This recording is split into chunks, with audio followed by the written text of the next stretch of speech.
what you're looking for. It's me, the old me. It's a style.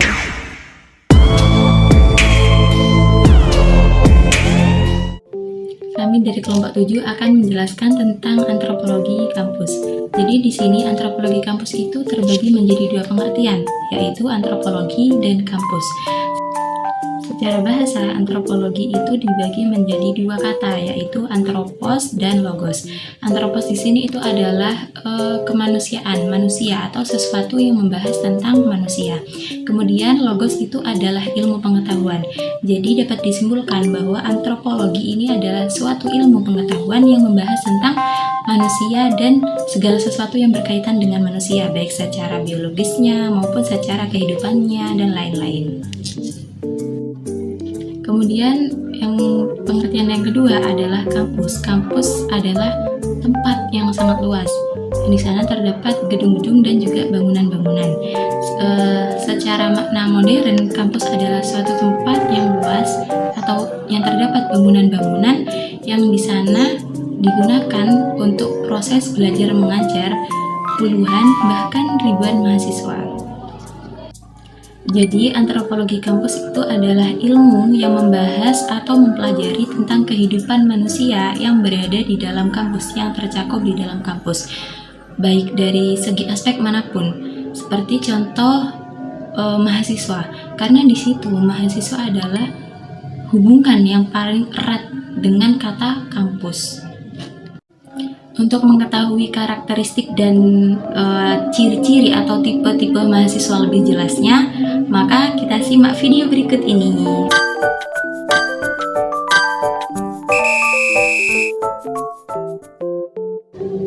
Yang pertama, mahasiswa akademis.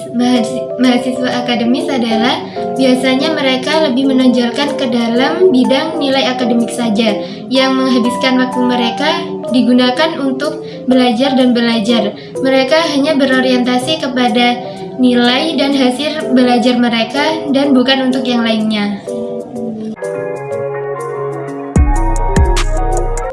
Kemudian mahasiswa kupu-kupu ialah mahasiswa kuliah pulang. Mahasiswa yang berkegiatan kuliah namun setelah usai kuliah kemudian ia langsung pulang. Bukan berarti mahasiswa ini kurang kesibukan, tapi bisa jadi karena sumber kesibukannya ada di rumah.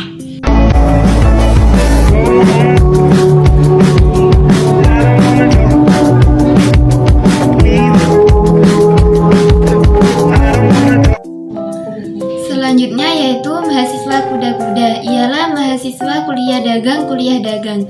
Tipe mahasiswa ini terbilang unik karena di tengah-tengah kesibukannya menjadi mahasiswa, mereka juga mencari rezeki untuk kehidupan sehari-hari dan untuk meringankan beban kedua orang tuanya.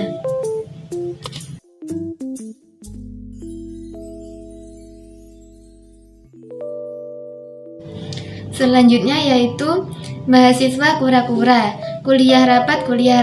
Tipe mahasiswa ini adalah mahasiswa yang menyibukkan diri untuk mencari ilmu di luar kelas, karena mereka berpikir ilmu tidak didapatkan di dalam kelas saja, tetapi juga di lingkungan sekitar yang bersifat sosial.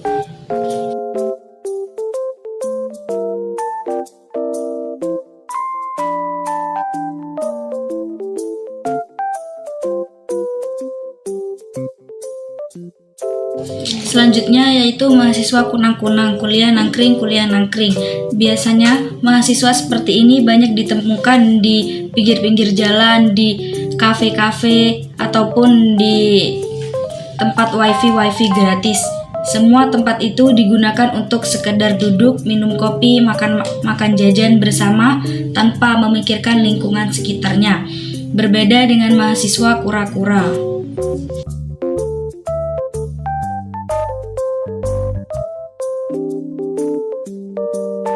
Kemudian tipe selanjutnya adalah tipe mahasiswa kuman-kuman. Tipe mahasiswa kuman-kuman ini adalah tipe mahasiswa yang kuliah main. Nah, biasanya tipe mahasiswa ini dia itu lebih sering berkunjung ke tempat-tempat wisata yang rekomendasi, seperti halnya pantai, gunung, air terjun, dan semua tempat atau sesuatu yang membuat dia merasa senang dan tenang.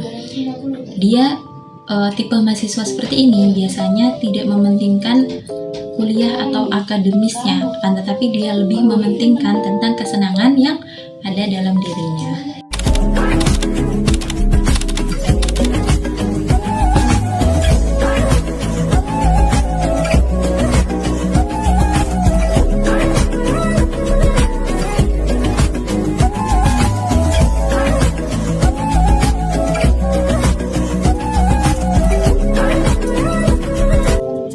Kemudian mahasiswa aktivis. Jadi mahasiswa aktivis ini mahasiswa yang tidak hanya mementingkan akademisnya saja, akan tetapi dia juga berkecimpung di dalam organisasi. Kemudian dia aktif dan menginginkan sebuah tujuan dari sebuah organisasi, yaitu mendewasakan melalui pencarian jati diri. Akan tetapi mahasiswa yang berorganisasi saja tidak cukup, dia harus mengimbangi antara organisasi dan akademisnya agar keduanya dapat berjalan dengan seimbang. Kalau kamu cari anak BTS, ultra sepak bola, anak presiden, aku mundur. Tapi kalau kamu cari anak Ibnu IPPNU, aku maju. Ibnu IPPNU siap membahagiakanmu.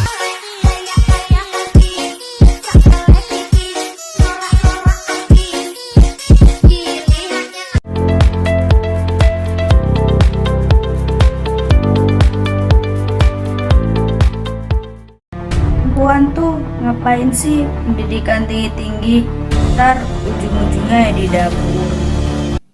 Eits, siapa nih yang masih menemukan kejadian kayak barusan? Padahal kita sebagai perempuan sudah memiliki kesetaraan dan kesamaan dengan laki-laki. Selain itu, Presiden juga sudah mengeluarkan instruksi Presiden nomor 9 tahun 2000 tentang pengurusan gender dalam pembangunan nasional. Tapi kenapa ya perempuan selalu dianggap lemah oleh laki-laki? Untuk itu, yuk kita cari tahu faktor penyebabnya. Faktor yang pertama adalah faktor masyarakat. Seringkali masyarakat Indonesia itu menganggap dan menempatkan definisi antara gender dan juga seks. Padahal kedua hal tersebut merupakan hal yang berbeda dan tentu saja hal tersebut tidak sama. Gender merupakan sesuatu pembagian peran antara laki-laki dan juga perempuan. Sedangkan seks merupakan sesuatu yang merujuk kepada pembagian jenis kelamin secara biologis. Yang kedua yaitu faktor budaya. Nah, selama bertahun-tahun budaya patriarki masih dipegang teguh oleh masyarakat dunia. Dalam budaya ini menempatkan perempuan di posisi inferior sehingga mengharuskan perempuan harus selalu tunduk dan taat kepada laki-laki. Faktor yang ketiga yaitu faktor ekonomi.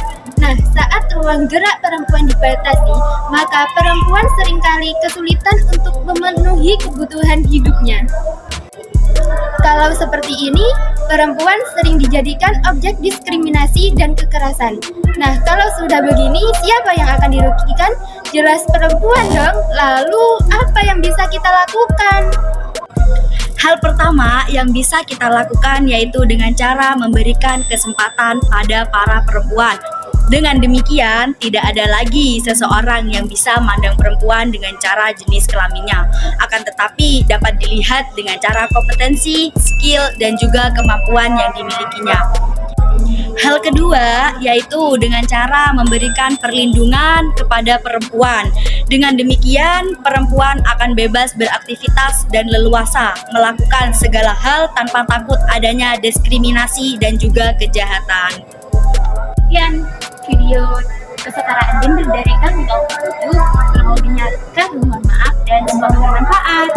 Next time bahas apa lagi ya? Dah.